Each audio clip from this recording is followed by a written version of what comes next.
Namaste, and welcome to our continuing series Evenings with Sraddhalu. Namaste, Sraddhalu. Namaste, Alina. Namaste to all of you. Today we will continue on the same topic on success in your career, and we will be taking some questions that they were addressed in our previous session. I will also address Sraddhalu one of the first question of Kartik.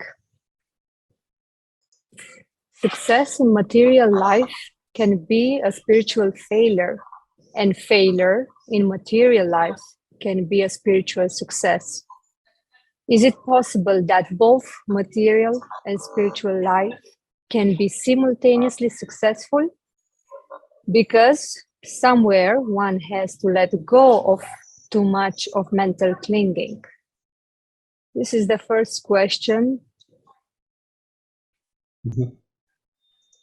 Okay, so this is continuing the theme which we had begun last time, and the theme was generally in the direction of focus for excellence and competence and success in career.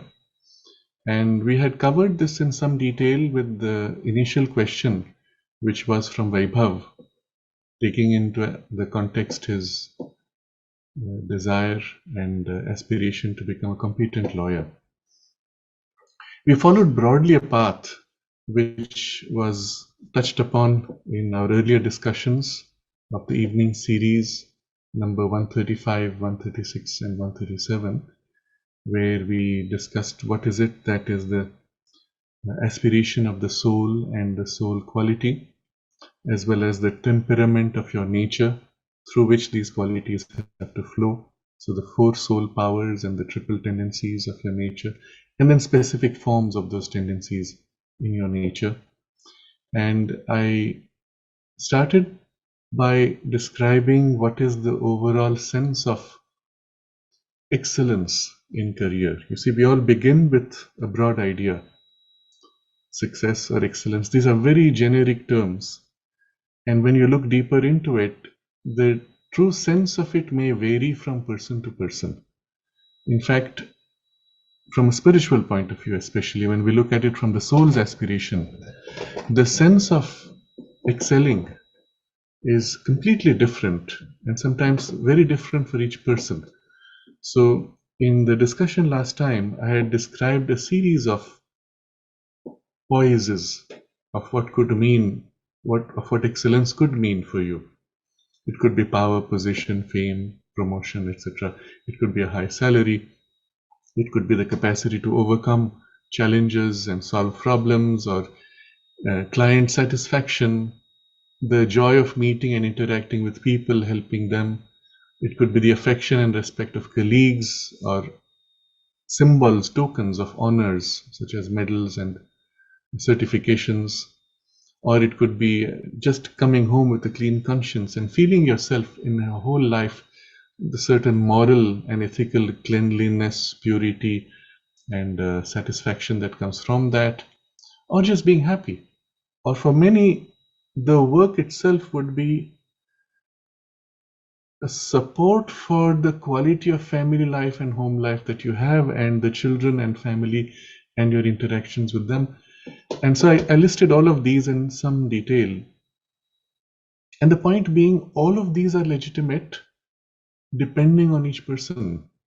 What is for you your most important criteria? And we should not necessarily have to give to it a moral judgment. Because what happens is, as the soul grows, it goes through phases in which it passes through various kinds of experiences, developing certain facets and aspects, integrating them. And for this life, for example, it could be that the soul has a certain line of experience it wants to particularly develop to manifest qualities which can only come there. You can see in all the examples that I gave, one of these four soul qualities, and sometimes blended with others, predominant. And in a single lifetime, it could go through various phases. Very often it would happen that for some of us, at least, In the beginning, it will be, I need to make lots of money. Once you've made enough, it's not lots yet. Once you've made enough, you say, but this is not giving me satisfaction. And now that I have enough, that insecurity which I had, that is gone. And automatically a different layer of your needs comes forward. And you say, now I really want satisfaction in what I do. And then perhaps having reached that, something is fulfilled, and you say, with all the satisfaction I've had in what I do, I'm not happy with just my satisfaction. I want others to benefit. I want others to feel happy, and my joy will be in making others happy and satisfied. So the whole focus now shifts into the other. So I try to describe a wide range of these different, let's say, facets, but they could sequence in your own life. And I'm putting this in some kind of a summary because although we dwelt on Vaibhav's example, which was as a lawyer, for each one of us, the principles in which we discuss this could be applied into your space, into your domain, in your career form. I also went in some detail with the sense of what it would mean for competence, and especially in the theme of the competence of a lawyer. And there I went through a whole range of possibilities. And I again want to point to this as an example for others in your own sphere of, let's say, specialization or field of career, how you would do an internal introspection or analysis. In the example of for a lawyer, I pointed out how excellence in the field of law might mean for you, for example, knowing the Constitution and case law and finding joy in discovering precedent and solving problems. Or in company law, it could be the formalities, routines, joy in aligning fragments, organizing, cleaning up, and making perfect a certain arrangement of legal, let's say, priorities and duties. Or for somebody else, it could be the wish for the persistence and fighting skill to gaining advantage by skill of procedure over somebody else or some situation, creating impressions, finding loopholes. It's almost like a warrior on the battlefield in a way. And that gives you the sense of excellence and fulfillment. Somebody else, it might be just a sense of position and authority as you have gone up the ladder and you have the respect of others and the authority that comes with your, let's say, background. And it may not always reflect in competence, but that's your sense of excellence. For others, it would be taking a large number of cases, having a large office which works in a big way. Somebody else, it will be going in detail with each client and on each case on a personal level and caring for a specific outcome all the way through in the detail.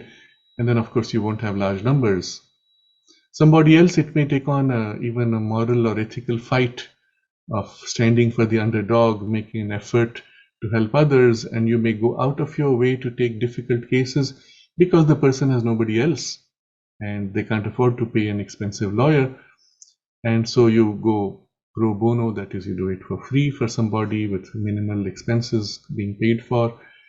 And that would give you perhaps the satisfaction of having reached an excellence.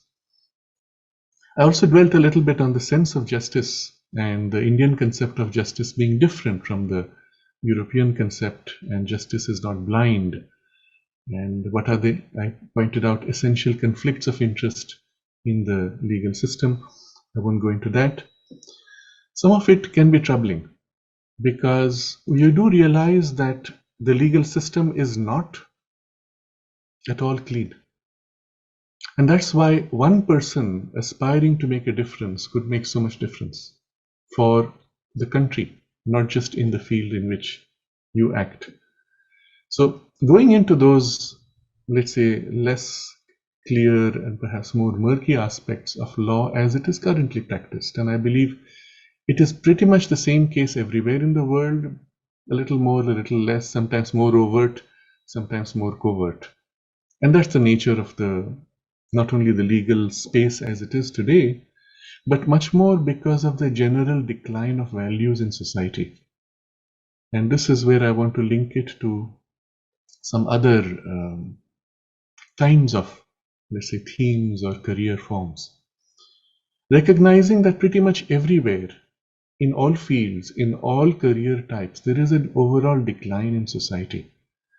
And the result being that you will always find some kind of corruption or distortion, even sometimes perversions in the values that the field should be representing, but somehow it does not.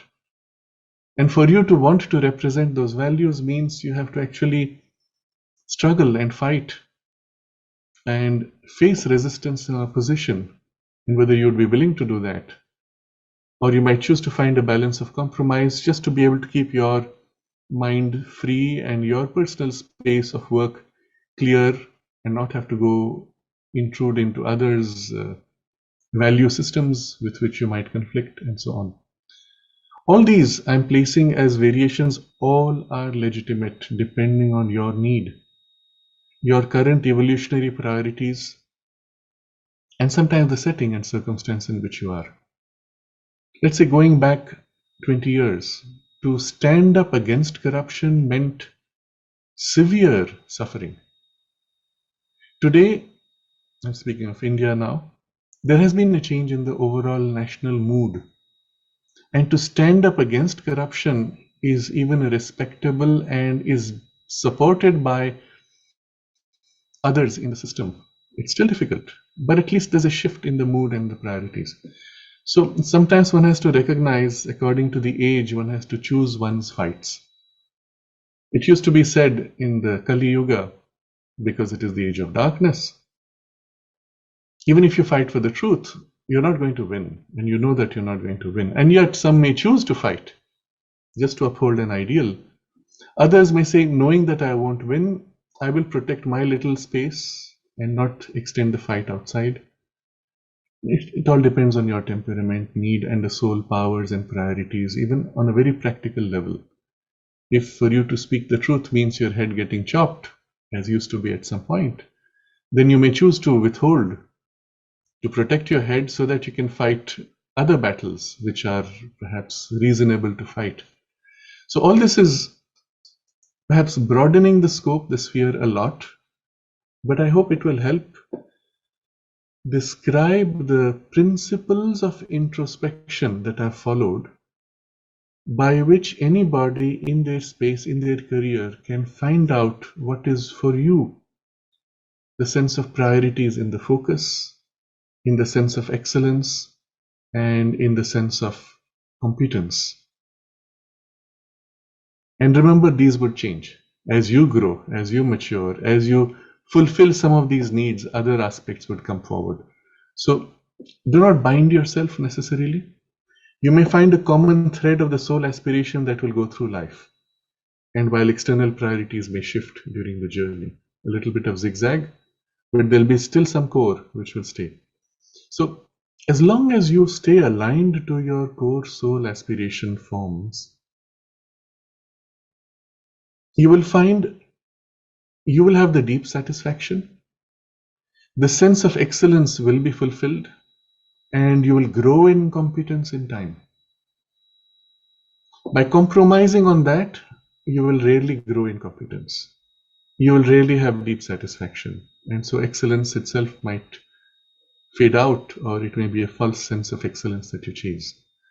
So all these I'm bringing back to the soul values and your deepest aspiration.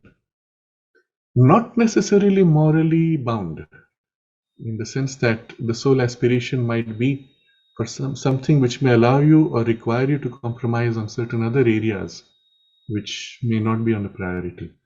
So this is just to give a broad sense of the approach taken in our discussion last time. And I want to continue this before coming to the specific question of Karthik by taking a few examples more of, let's say, a doctor. And again here, as I mentioned last time, there is an essential conflict of interest, because a doctor benefits when a patient is sick. By curing the patient, your income actually drops. There's a very interesting incident. I think it is recorded in... So I recall this from one of the ashramites that we had interviewed. And he was joking, saying that such and such a doctor in the ashram wrote to Sri Aurobindo saying, by divine grace, more and more patients are coming to me now. If you think about what it means, you could say in a very benevolent way that the patients who would have gone to other doctors are coming to me. So, but in reality, what it implies is more and more people are falling sick and need to come to me. But you can't say that is by divine grace. So it's one of those things which is a conflict inherent to the profession itself. But taking that as it may be, a doctor who lives by the values of a doctor, and you have the Hippocrates Oath, which is there in the European tradition. We have an equivalent value system in India, again aligned to the spiritual dharma principles. A doctor can make such a huge difference in society because you can alleviate illness and suffering. And yet, being trained as a doctor, your swabhava, your temperament might be completely different from what is required to interact with a patient on a one-to-one basis. So I'm going to give, again, a whole range of variations that this could have. One of these doctors, let's say now, finds great joy not in directly engaging with the patient, but because his temperament is different, he enjoys building institutions, building this large business, the trade, the volume of impact that he makes. So at the end of the day, he looks at, okay, in my hospital, I had 1,000 patients pass through today and get benefited and treated, isn't it? So for him, the joy is in building the business. You see, this is the third type of the third soul force, which is predominant, but on a large scale. Somebody else may have that on a smaller scale. See, it depends on the size of your vital. And that's why the soul power combining with nature and the three modes of nature. Another doctor will enjoy the analytics of the diagnosis. There was a whole TV series which was made on this very skillful genius doctor, and I think there are a couple more now, who look at what seem to be very ordinary symptoms and are able to cut through the appearance and find some unusual situation which everybody else missed.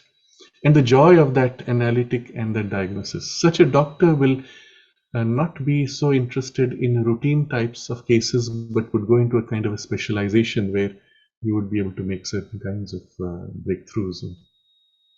Another would be somebody who has the skill of the surgeon and the challenge of the diversity of the cases.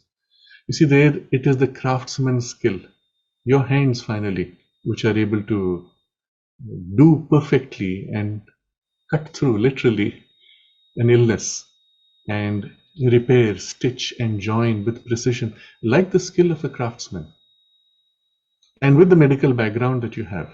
But you see, the entire form in which this is expressed is so different.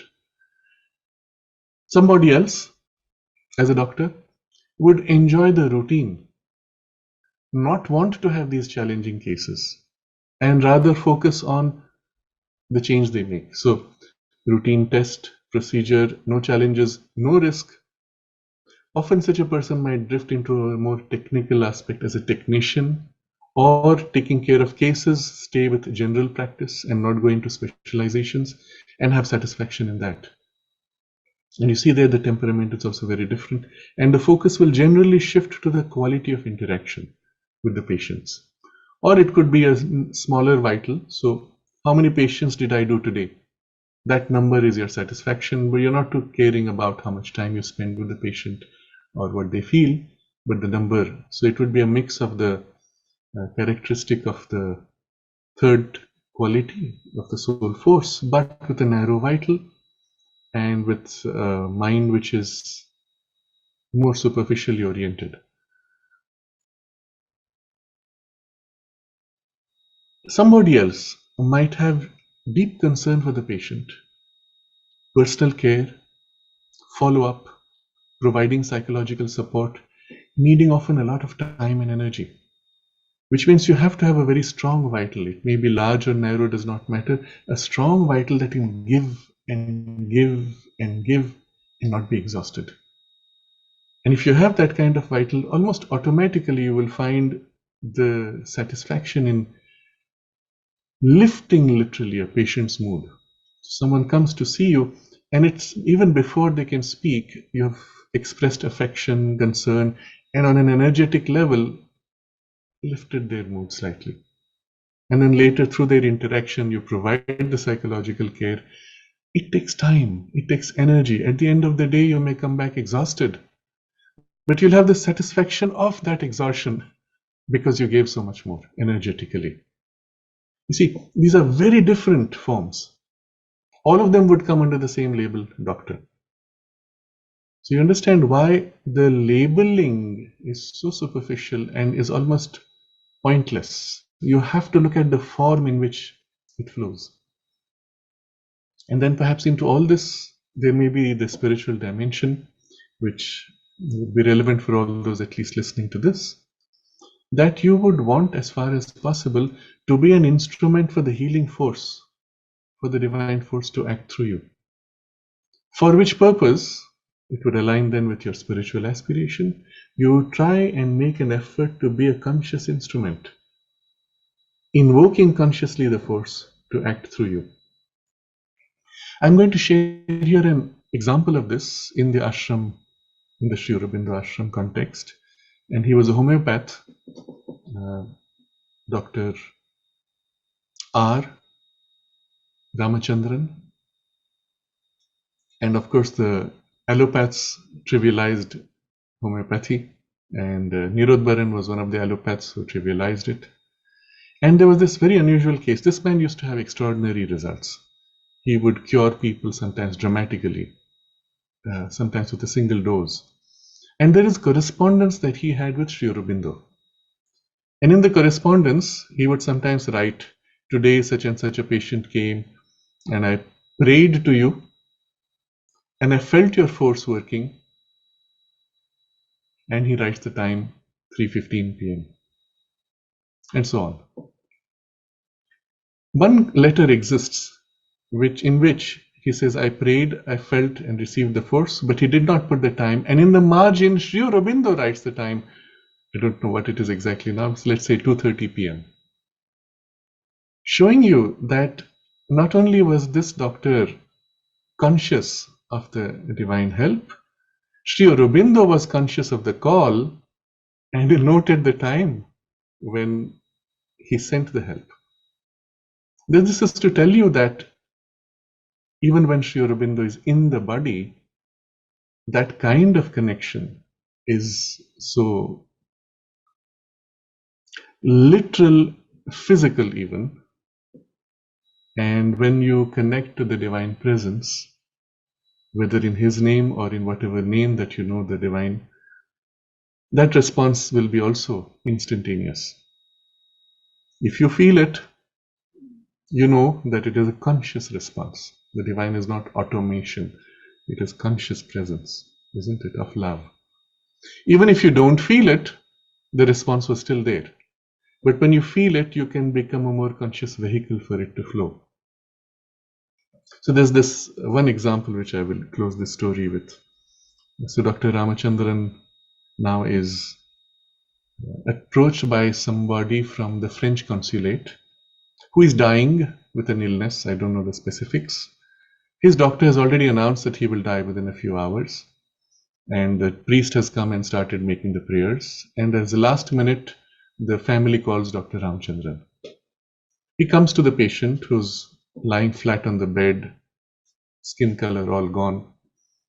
He studies the symptoms, takes out some medication, pops it into the mouth of the patient, and then declares loudly, he says, in 1 hour, either he will die or he will be completely cured. And that's it. His work done, he walks out. About an hour later, this patient suddenly feels very good, gets up and sits on his bed. Seems to be cured. So they approach the doctor because, according to allopathy, you would say, now you go to bed rest for so many days. Ramachandra says, no, he's got cured. He can start his normal life, completely normal. And the patient gets up and starts functioning completely normal. That which had brought him on the brink of death has suddenly been overturned with this homeopathic dose.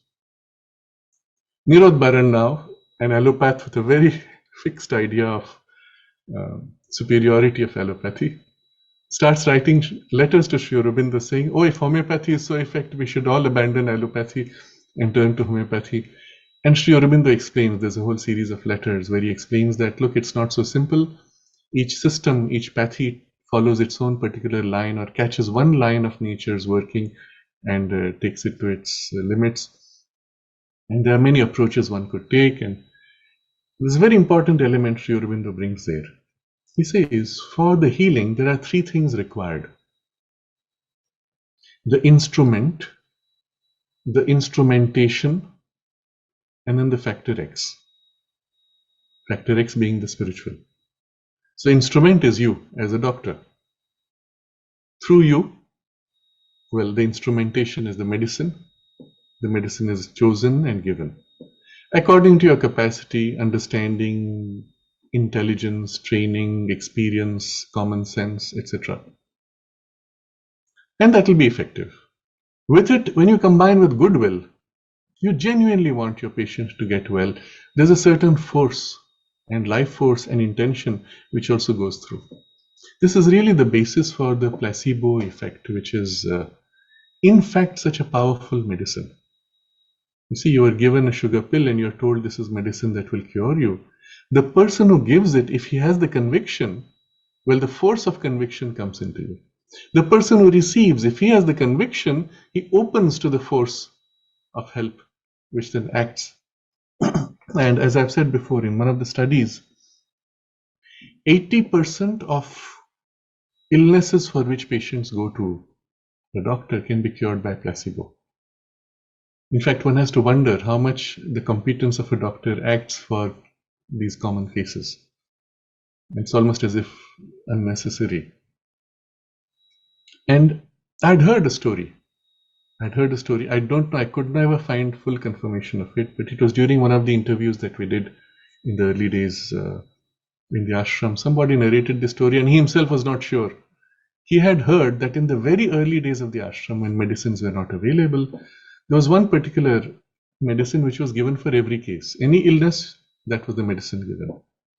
And then one day a conventionally trained doctor came and said, this is wrong, how can one medicine cure everything? At which point it was reported to the mother and she said, okay, now you give the regular medicines because the faith is broken. Now, this story I've heard, perhaps there's some truth to it, maybe it's not in the form in which it is, but the principle would be valid. So there's the instrument, the instrumentation, and then this factor X, which can make for the miraculous results of the kind that you see in Dr. Ramchandra's results. And precisely because he would concentrate, invoke the help, consciously direct it to that outcome. So again, I'm bringing into the doctor's career, and you could apply it equally to the lawyer's career and all other careers that you would conceive of, the spiritual dimension. Again, what form that will take, the degree to which it would suffuse the forms of the career itself will vary and may vary from day to day. But since you have a spiritual aspiration, to try to align it, the work outside and the inner aspiration, to be able to align these two would be one of the things which will give you satisfaction. It may not give you necessarily the most complete career satisfaction. For this you have other things, but this will be one of the things which you will find which will bring joy and deeper quality of satisfaction. And in time that will grow and the external forms of satisfaction will become, let's say, containers for this deeper satisfaction to fill. And this would apply to all career forms. I want to touch upon a few more career types, not going so much in detail, but just identifying how what those represent. An engineer, and there are many types. You have the civil engineer, you have the electrical engineer, you have the electronic engineer, you have the software engineer, and now some other variations also coming in. Inherently, engineering is one of those very fascinating domains where you have to meet head-on the nature of matter itself. You as a mental being have to interface with matter and deal with the qualities as well as the limitations of hard matter, dead matter, you will say, and be able to draw out from a resistant matter certain capacities and then arrange those qualities in a way that there's a specific outcome. It is, if you really go deep into the materials aspect of it, it can be so demanding, so challenging, and also so satisfying when you're able to achieve it. Let's say you're given an engineering problem. Construct a bridge. You have all the standard formulae. Build a bridge, yes, this is how it is. You could follow the standard procedures, and you have a bridge design. Except when you go on site, this ground is too soft, and the bridge itself would not be able to be supported by the ground, for which now you have a whole complex problem which you could solve against with standard procedures. Then you discover the bridge is aligned in a certain direction with the river in a certain way that the wind flows along the water very strongly during the monsoons. And when it flows strongly, there are gusts, and the gusts have the bridge oscillating, and there is a natural resonance of the bridge oscillation which can make the bridge move so much that it can break. Now you need to dampen the oscillation, for which you have to find a whole new solution, which maybe you may not find in textbooks, or you may find some which you have to modify. After all that is done, you discover the metal that you have has characteristics which are not of a standard kind, and you're not getting a certain type of steel. So you have to provide additional supports. And then further problem is given that you're going to have a train going, not just cars. So for that, you'll have other problems. So in every detail, you're required to go down, down, down, all the way to the most material detail and find a resolution there, which is not always obvious. And having found 20 different points of resolution, they don't fit together. So find a systemic harmony between all these different 20. It can be quite challenging. Of course, most people go with standard formulae, but and when you see some of these engineers speak of what they have to achieve, what they have to do, it is amazing. And today that goes down to product development. You take a certain, let's say a mobile phone, there's an engineering aspect to this. There's of course the electronic and the electrical, which are different. And then there's the physical engineering and the materials used and the structure used. And very interestingly, let's say you have an antenna here which transmits the radio waves. The placement of the antenna and the position of your hand can have an interaction. You see, your hand touching the antenna or coming close to it changes the impedance, which changes the resonance of the antenna's connection and its efficacy. You have to take into account all these things. This plastic covering has a modification on it, on the impedance also, because it changes the speed at which the radio waves pass through. All kinds of things. Internally, you may have reflections because there's a metal casing. You may have resonance reflections of the electromagnetic fields. You have two wires which go very close to each other, and there's a pulse in one wire, and when the pulse happens rapidly, it induces current in the other, which creates false phantom signals. You have to suppress those, etc. Now, the complexity when you go deep into it is so great that literally mind is facing the resistance of matter, as well as the infinite potential that matter has to offer. And you're grappling with matter directly. And it's fascinating as a field. Even when you go into software engineering, you're not dealing with matter directly, but the material world. Even mind entering the material world. Software is, after all, arrangement, organization of mind, but still in matter. One comma, one full stop missed in your coding, or a little spelling mistake somewhere, and something does not work.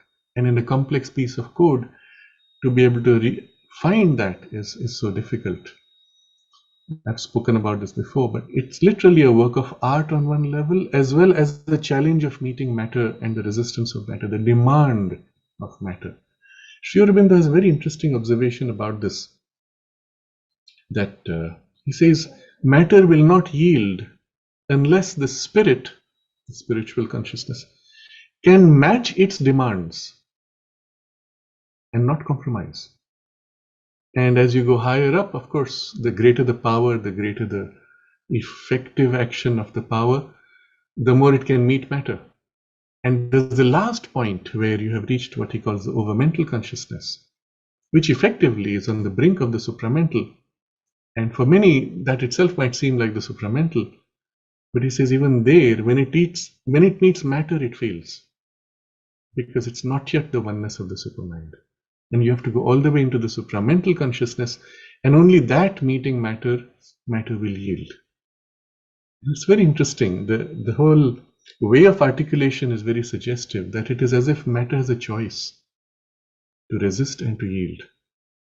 And this brings us to something very interesting, and which, again, I will point to from a career point of view. If you're conscious of this, whenever you face the challenges in your career, yes, you can ask for help from above, but you can also build a relationship with the material that your career deals with. Let's say in this case of engineering, you have material that is resistant.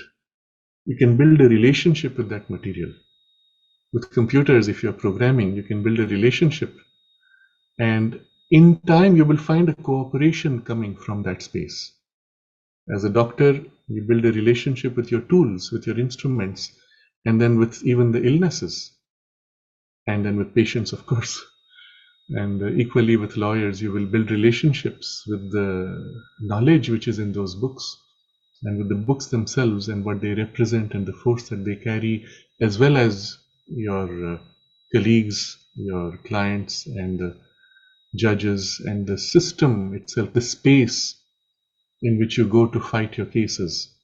So building a relationship with the entire space of your career is one of those aspects in which you'll find the space begins to collaborate. It begins to assist and respond to you in some way. It even aligns itself to your needs and so on.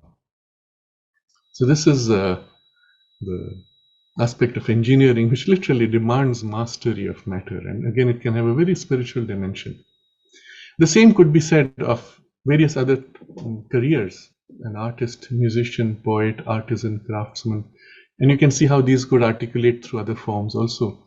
In each of these, in a sense, there is a spiritual dimension which comes obviously with the higher creativity, as well as there's a skill and mastery which comes with the relationship that you set with your tools, with your instruments, and with the powers of expression, and so on. So now I'm drifting the whole discussion more and more into the spiritual potential that we have to find and perhaps increase in whatever the form of career. In a sense,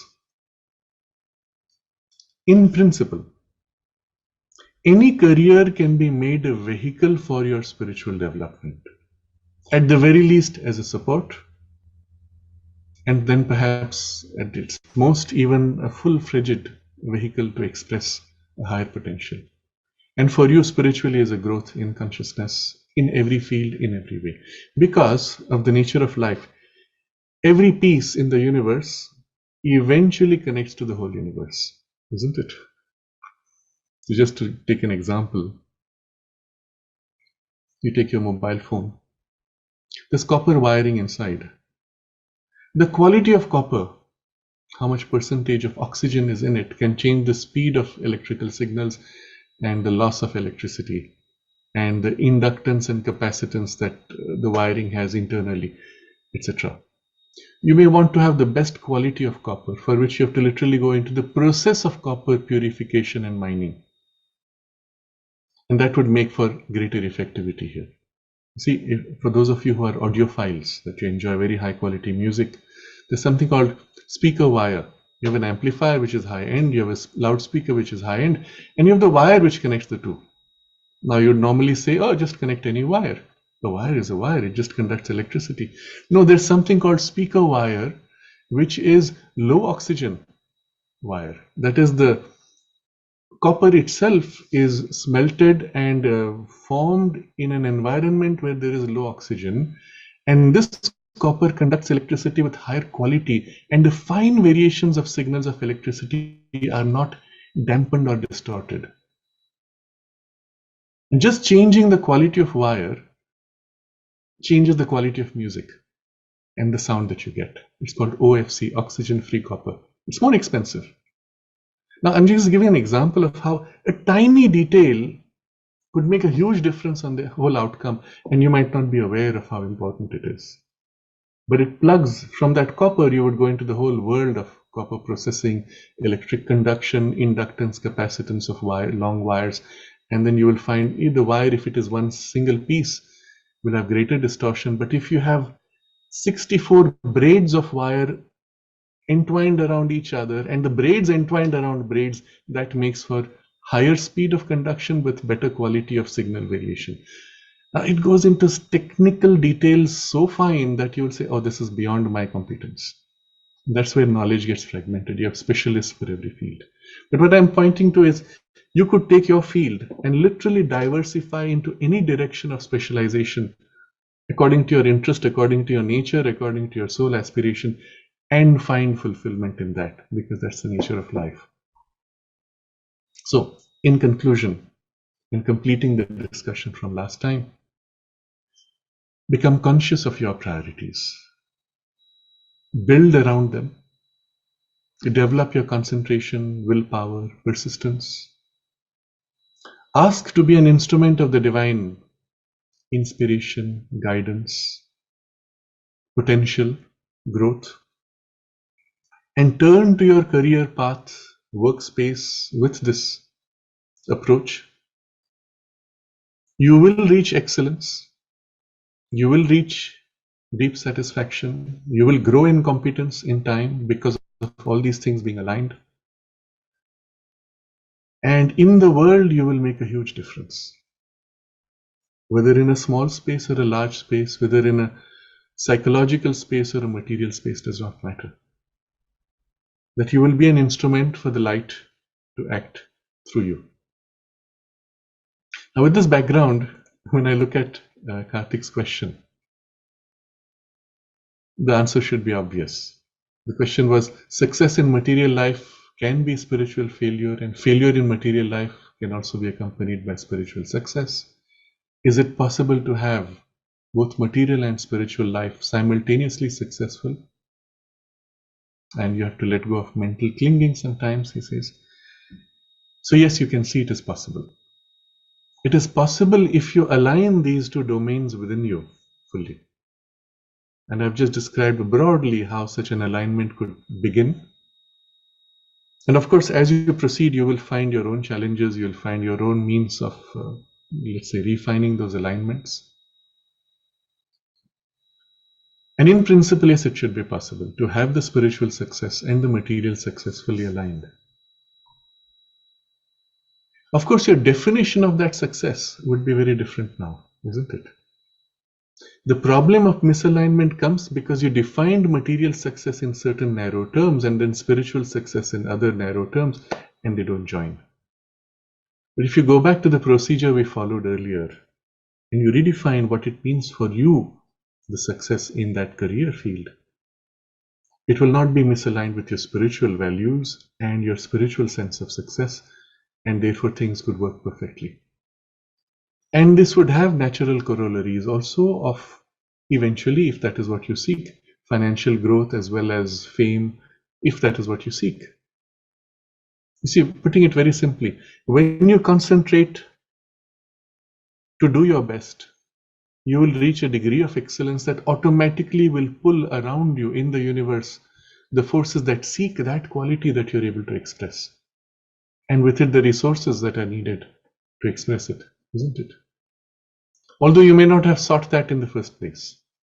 You might have it implied, yes, I would like, but that's not my priority right now. So When you do your work as well as you can, automatically it pulls forces, it pulls energies, and circumstances begin to align. And then again, you have to make choices, because those circumstances may put their own demands. If you want to continue with this, then these are the compromises you make, or not. You make choices. So yes, it is possible, and I've just, in that sense, I think broadly answered Karthik's question. But I'm interested in commenting on this observation he makes. Somewhere one has to let go of mental clinging.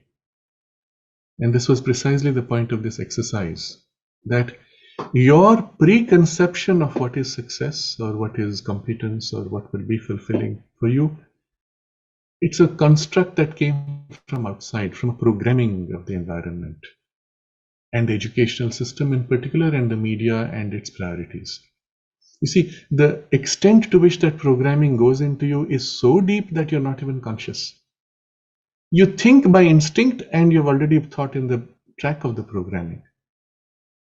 I'll just give one more example here, because it's something which just came my way this morning. You see, when you look at many of these television shows, there's an interview happening. The person being interviewed makes a comment. Let's say it's a controversial comment. Instantly, the camera cuts to audience responses. Somebody shakes their head, somebody shows anger, upset, surprise. What you see, interestingly, is actually entirely fabricated. What really happens in the studio is the camera has been recording faces independently of what was actually being discussed. The editor, rather the producer guiding the editor, now combines these to create a certain impression and to make the show more interesting visually. They cut and paste. They even have the person being interviewed sitting afterwards. The interview is over. Now they'll say, we need you nodding. So they'll take shots of the person. He's asked to stare at the person who's asking the questions and nod and make various responses of emotions, which will be cut and pasted later at various points in the interview.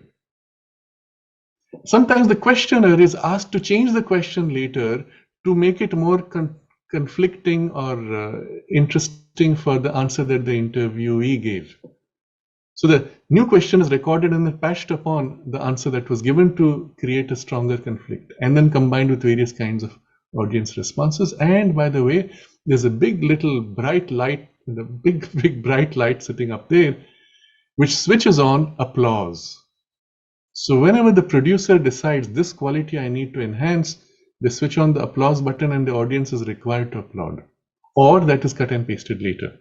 They're asked, okay, now please applaud. We record the applause and we cut and paste later at the points where it is required. So the entire exercise of watching a show is really a programming exercise to train you to respond the way that audience responded by conforming to the current status of value system of society. To this response, audience is shocked. You are supposed to be shocked. To that response, audience laughs. You as a viewer hear the laugh track and laugh. And you go back and review. If you really thought about it, hey, but this is so painful. I shouldn't be laughing at it. So in the interview, the guy says, the guy is asked, what did you do with it? Oh, I just killed them. Ha ha ha ha, the audience goes. Now this is laid on. But you listening and with the mood and the light music in the background, which is one of those subtle programming forms, you smile. And the response is programmed into you. Or the reverse. Trivializing very serious matters. Or exaggerating trivial matters to make them serious. This film actress wore that colored dress. Oh, how horrible. And a big deal is made about it. And somehow your mind is shaped to fit into those value systems. So I'm just pointing to this because, yes, you have to let go of a lot of mental habits, not just clinging, but habitual forms and values. And completely dissolving, just recognize what is it that you truly, truly want. Isn't it? And that's what this whole exercise was about. And that's why I gave so many examples to show you the diversity of what would be valuable to you. And I hope this will be helpful for many others in their own various other kinds of careers. and recognizing that the value system in society may be generally in decline, but you making a difference will attract others who share those values and help them wake up also. And I have had this very often coming up when speaking very plain, direct. I've had sometimes young students come up and say, and then parents come and say, you know, somewhere inside me I always knew things were like this. So speaking of education, when I speak of the complete meaninglessness of the examination system and what are the things which need to be highlighted. And the parents will come and say, yes, I believe this, but it's the first time I've had someone articulate it. But it helps them, it reinforces and gives them a chance now to turn to their true values, change their priorities. And you'll make a huge difference if you can live the values. Take small steps, don't worry, but the fact that you live it will make a huge impact on others and across the world. It awakens, gives a vehicle for the higher spiritual forces now to begin to incarnate, to infuse, to manifest through you and in the space in which you act. You can go to the next question. To the next question, Sraddhalu already elaborated, unless you still want to say something.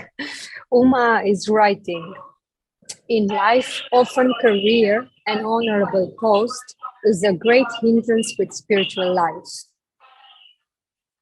Yes. Career and honorable post is a great hindrance to spiritual life. That's her comment and question. The reason, in a way this has been answered, but there's an angle which I want to highlight which is specific to this question. The reason is that you don't have enough time to give to both. If you commit yourself to developing your career, that becomes a 24-hour commitment. You commit yourself to developing your spiritual life, and I mean not just a religious basic routine of practices, but a real concentrated attempt to refine and develop and grow in consciousness. Well, it needs energy, it needs time. And ideally, the spiritual life commitment would become 24 hours. You look at the example of Sri Aurobindo, and I will again say, not all of us are ready for that. And so recognize your level of readiness. But the example of Sri Aurobindo, when in the midst of his entire dedication for freeing India from colonial rule, he receives the divine guidance to stop this now and dedicate himself entirely to the spiritual concentration. And he couldn't. And then he goes to jail. Rather, he's jailed. And in jail, he says to the divine, but why did you do this? I was doing this work. And then Sri Krishna tells him, do you recall a month ago I asked you to leave all that work and you didn't have it in you to break free of that attachment. So I broke the attachment for you. And in jail, he was given a 24-hour focus, which was the deepening of the spiritual sadhana in complete isolation and from those distractions. And you can read his book. I would highly recommend for those of you who are interested, Tales of Prison Life, where he describes his experiences, not only of the prison, but also of the spiritual dimension, though in a few pages. But you get a glimpse of the sharp turn and the rapidity of progress that begins. He doesn't document everything, but after that he's guided to come to Pondicherry, where you can see in the record of yoga the rapidity of progress. Now, not all of us are ready for that, because there are different parts of our nature which need their own satisfaction and growth equally. Even for Sri Aurobindo, it came at a certain stage in his life after having gone through so many other experiences. So you realize that both of these demand full time if you want to fully dedicate. Of course, you can't, and perhaps you're not ready for it. So how much of the spiritual life that you're ready for can integrate with the career demand, which may be 100% also? And it's a question of time now and of prioritization.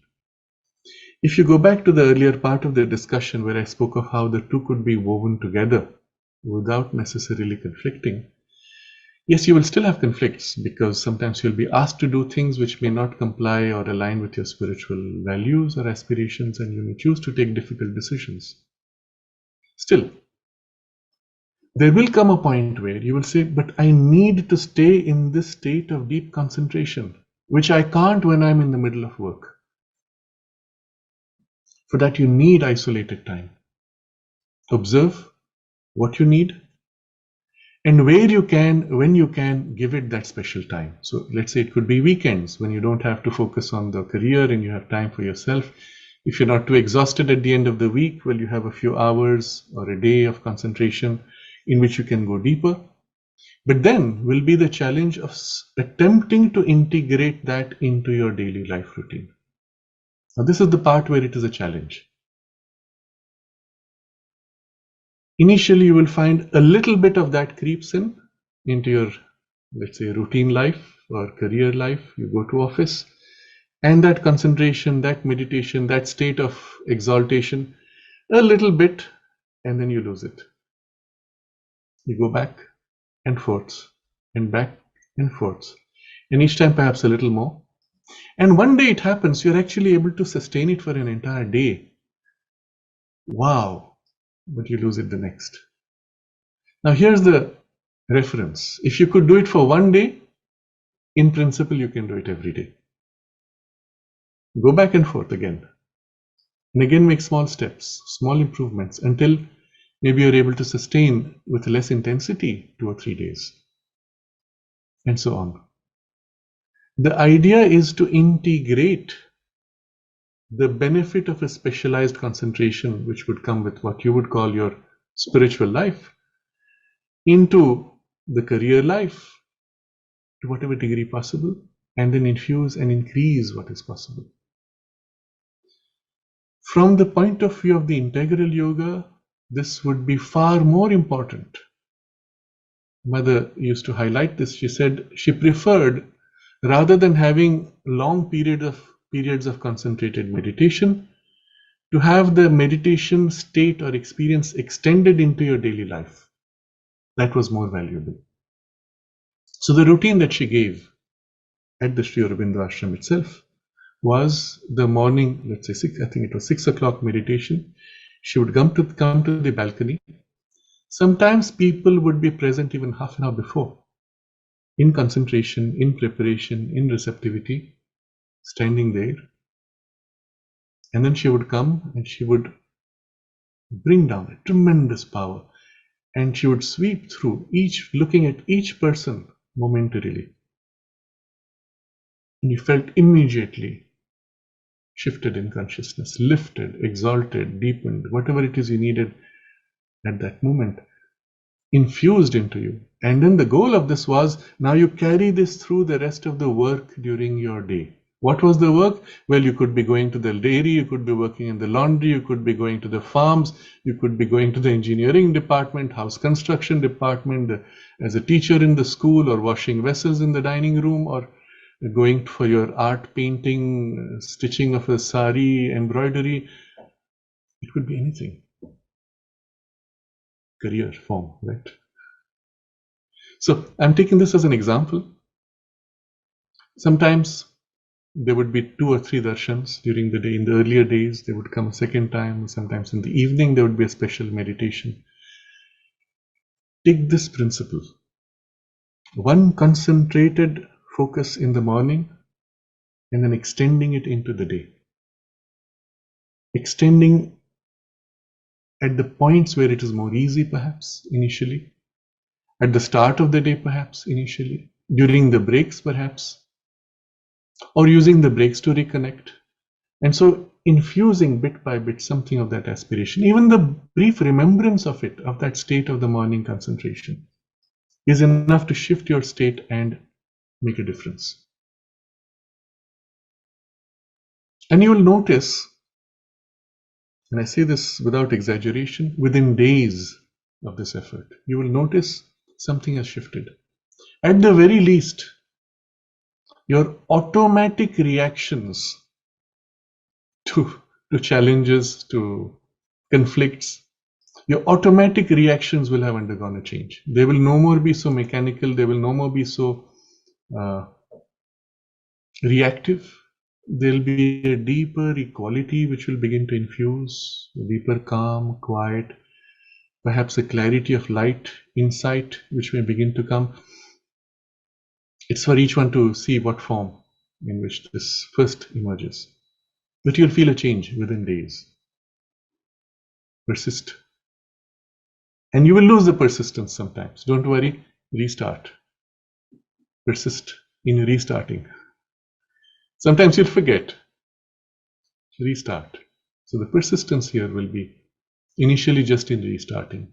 At some point, there'll be a sufficient shift in your consciousness, in your outermost layers, that it won't be such a great effort. And at that point, you'll find the persistence will be only of amplifying and pushing into detail. If done in this way, you will be living the life that the sadhakas lived in the Sri Aurobindo ashram, with the difference that you're in a much more diluted environment, where everything in the environment is opposing your effort.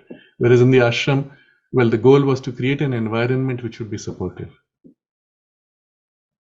There is an intermediate environment that the mother created, which we know as Auroville, which is meant to be on the scale of a township, but ideally with that kind of concentration that was built up at that time in the ashram, or at least tending towards that direction even, isn't it?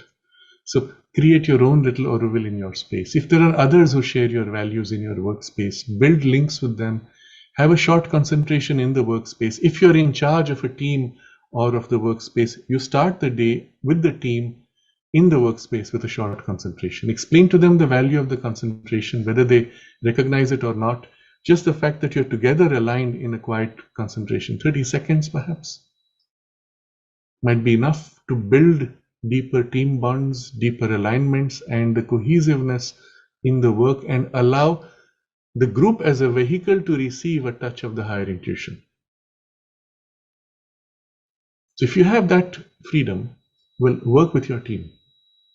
If the team is skeptical and even hostile to spirituality, do not use the spiritual words, but bring in the principles by saying we are going to concentrate so that we work better and have a deeper internal alignment for the goals which we have to fulfill. Words to that effect. Find something suitable that works for that mindset. But you yourself aligning to the deeper force would bring in, or even they themselves, sometimes even the atheists, have a spiritual opening by whatever words they may know the presence, but it'll make a huge difference. So this would be, I think, my general response of the conflict of time and energy required in what would otherwise be two very different fields requiring full time. And the bridging of these would align perfectly with the goals of the integral yoga, which is to manifest in life the spiritual transformation. I think we can go to the next question. How much time do we have? If you want to take up the last question from Ritu. Yes, I think so. We'll do that. How to bring balance between horizontal and vertical development in a lifelong learning process and as a student? It's a very good question too. Yes, this is a question about balance between horizontal and vertical development. It is something we spoke of in our discussions of the last few sessions, where I spoke of how there is the widening on a horizontal level, enriching of life, and then a narrowing of focus in which that rich base is now put into action. So there's the horizontal expansion of our capacities, and then the vertical development of our consciousness. And especially for those of us listening to this, who consider ourselves lifelong learners and students of life, students of the spirit, isn't it? So in the context of larger life, the horizontal and vertical development will have its phases, rhythms and cycles. Especially in the earlier years, the horizontal development acquires greater prominence. Literally, your biology is growing from a little baby this size to this huge human being with maybe 10 times the volume. So in that literally physical horizontal growth, You have also your skill sets which are growing. The development of the mind would be one of those critical elements, and harmonizing it with the vital and the psychic aspiration and the physical skills. So predominantly at that point, the energies of the biology are turned to the horizontal. And the vertical development is implied because these are layers of consciousness literally unfolding. But once you've come into your own as an individual, the compulsion for the vertical is not so strong. The primary drivers of your compulsion are your desire instincts in a normal life, let's say. And so as desire, you are chasing things horizontally. If you have a, let's say, deeper aspiration, and then there's the vertical dimension that is also living for you, then that's when you feel this conflict of the horizontal drive and the vertical drive. You need to develop your life skills. You need also to grow in consciousness. Linking it with our earlier discussion, the two need not conflict if we take the horizontal development itself as an enriching of the vertical. It's a very interesting observation Sri Aurobindo makes. The whole of this physical universe need not have gone into this chaotic, conflicting, colliding, resisting, opposing play of forces. The whole universe could have bloomed like a flower, very harmoniously, all the petals and layers opening out, and reached to the full divine potential. If not for those forces early on who chose to turn against the divine will and oppose this natural development and break at each step, or oppose and resist and distort, disfigure even the harmonious unfolding. So why was that allowed? I'll put it in two ways. First is the divine consciousness is utter freedom. And the freedom includes the freedom to go against its own freedom, isn't it? Otherwise, it wouldn't be true freedom. So the freedom to oppose freedom, the freedom to oppose even divinity, in other words, the freedom to go against the divine and against the divine will, is part of the totality of the divine freedom. So if the creation represented the divine freedom without that component of the freedom, of the ultimate utter freedom, then it would be an incomplete creation. So the moment you have a complete creation, it includes and must include the freedom to oppose the divine will, and these are those forces. What benefit I'll come to, because Sri Aurobindo describes that. I'll come to that shortly. So this is one way in which you can look at this whole question of the freedom. There's another way you can look at the freedom, the question of this opposition of the forces is, and this is the answer Sri Aurobindo gives, that if there was this natural blooming, yes, you would have a beautiful, perfect seeming universe, but not as rich, not as diverse. At each step of the forward movement vertically, the opposition that comes from these forces delays, slows down, introduces complexities by breaking, distorting, disfiguring, resisting, and so on. Introduces complexities which need to be overcome in order for the vertical movement to grow. Strength is one of those aspects, particularly. And so there's a great richness built up horizontally because of this resistance. Otherwise, he says the universe would rapidly have grown into its highest spiritual potential vertically, but not sufficiently rich horizontally. So this is the angle Sri Aurobindo brings in, that the opposition actually has assisted or has compelled or was perhaps even helpful to, I won't say needed, but helpful to making for this rich horizontal development. So let's take it in this way, that where you have an internal need for the horizontal development, or where external challenges come and hit you and demand attention, you give it the due for the horizontal development while working for the development of the vertical. And at the very least, it will strengthen the vertical potential. It will make more rich and more complete. and you take it as part of the vertical development rather than as an opposition to it. So the fact that this problem comes up repeatedly means something is necessary. Either I have a weakness or there's a demand required for the higher working to build a stronger, more stable, more broad base, so that later when the vertical development is more complete, it will have a more solid base on which to stand.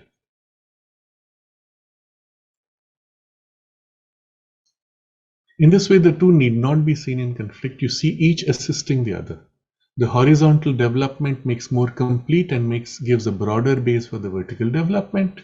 The vertical development gives you higher potential and power which can be brought to fulfill the horizontal development more rapidly, more richly, more effectively, more joyously, and so on.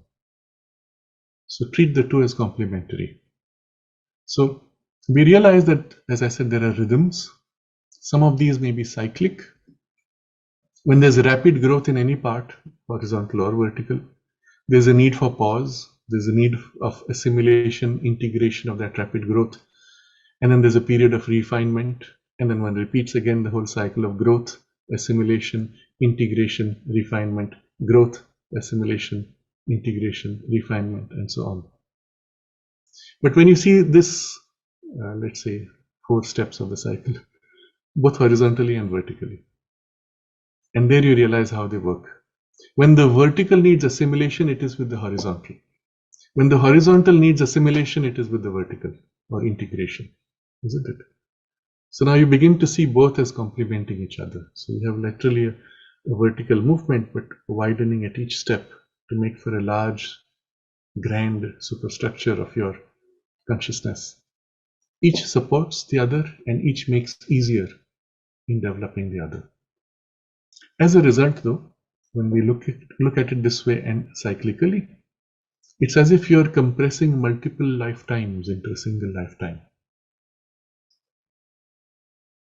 The problem, though, is you have too much of a baggage of your past growth, challenges, problems, difficulties, which leave their scars and prevent further growth. And so when you take a new birth, you as if start afresh without those scars, so that now you can make that further growth. So the skill will be, and this is especially for us, those of us who feel the need to have these multiple lifetimes growth in this life itself, the skill will be to be able to empty the cup, to reset to zero all your preconceptions. There's a very interesting incident Sri Aurobindo takes trouble to narrate. In his own sadhana, remember this is when he was in the intense phase, record of yoga sadhana. He was in the building that is now called the guest house. He was still meeting people every day. His sadhana had come to a block. Somehow there was so much richness of experience, it was unable to progress. And one afternoon he is sitting there with his cup of tea, and there was a sadhu who was supposed to be a bit of a crank, walking on the road. Suddenly this sadhu is inspired. He enters this house, goes up the staircase to where Sri Aurobindo is sitting, walks up to him, takes the cup of tea, pours it upside down, and places the cup again, turns around, walks out, goes down, goes away on his journey. Sri Aurobindo says it was the clue that he needed. And the clue was this: the cup had to be emptied so that now it could be refilled with something new. And so making those steps necessary, there was the necessary breakthrough and the progress in his sadhana. So I'm pointing to this as an essential requirement for us if we seek multiple lifetimes of growth in this very single life. That means literally you have to let go of everything that has happened to you, including all the associated likes and dislikes and fears, angers, hatreds, imprints, including good things, all the loves and affections and ties that bind you. Everything literally letting go. Equally letting go the burden of the spiritual experiences and growth. I'm so full of all this. I've been doing this practice now for 20 years every day. Wonderful, but notice how it's blocked you. Literally letting go even of all that.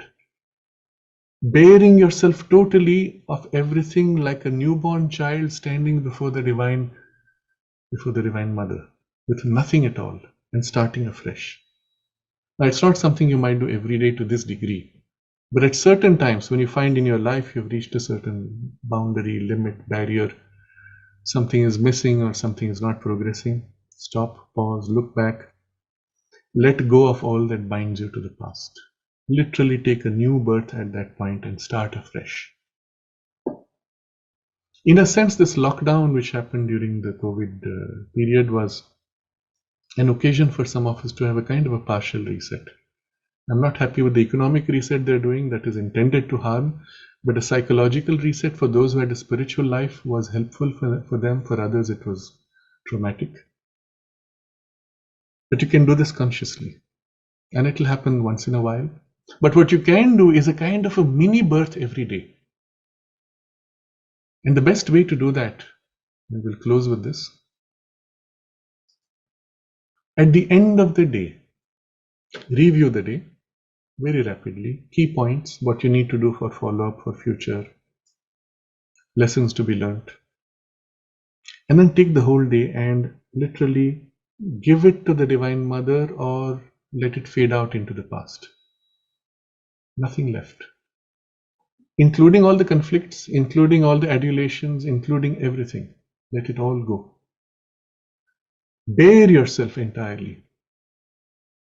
Only that which is essential remains in terms of consciousness, not in terms of memories or forms. And open yourself to the Divine Mother and say, here I am, I give myself to you. Shape me as you choose. And go to sleep with that. You wake up in the morning like a newborn baby, literally, in consciousness. At best, you have tasks to continue from yesterday, you have your notes for that, but nothing to do with the people and the interactions and the conflicts and dislikes or even the praises and adulations. All that wonderful as it was, it's another lifetime. Now I start afresh. And if you go with this attitude, you meet the same people with whom maybe you had a conflict. You are free of the conflict. Whether they remember or not, doesn't matter. When you are free of it, they will be influenced by your freedom.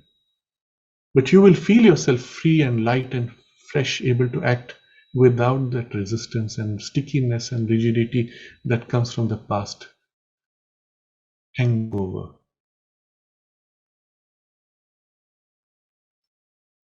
So, in this concentration of the night, first you assess, then you let go, then let it fade out, and give yourself and do a handover entirely to the Divine Mother, like a child, in her lap, in her arms, and go to sleep with that. And that's like a mini new birth every day. And every morning you wake up fresh like a newborn child. You've just come into this world. Oh, what a beautiful world.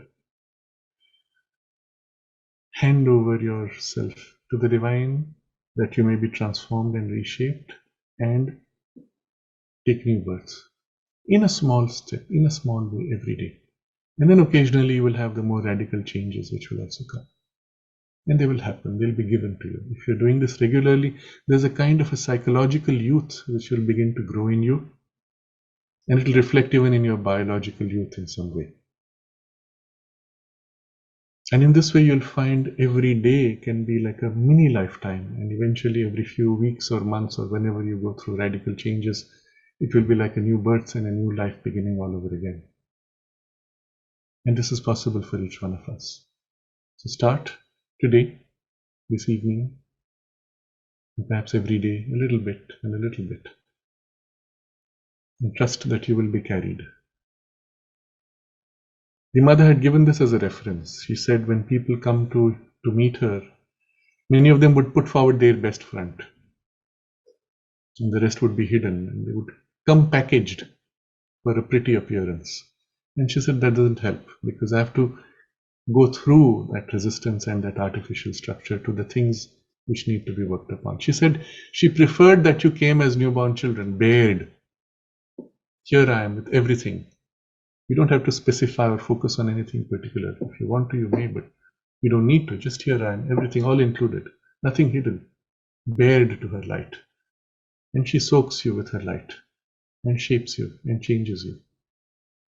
The rapidity of growth you will experience with this very simple practice is amazing. It's astounding. Because literally you're given a new birth each time there is that new infusion. So begin today. Let every day be a small new birth. Then our career as well as our spiritual life will easily align. And every circumstance of external life will become either an assistance to the spiritual growth or a means for the spiritual growth to fulfill itself and to master the circumstances. I think we will close with this, holding this as our aspiration.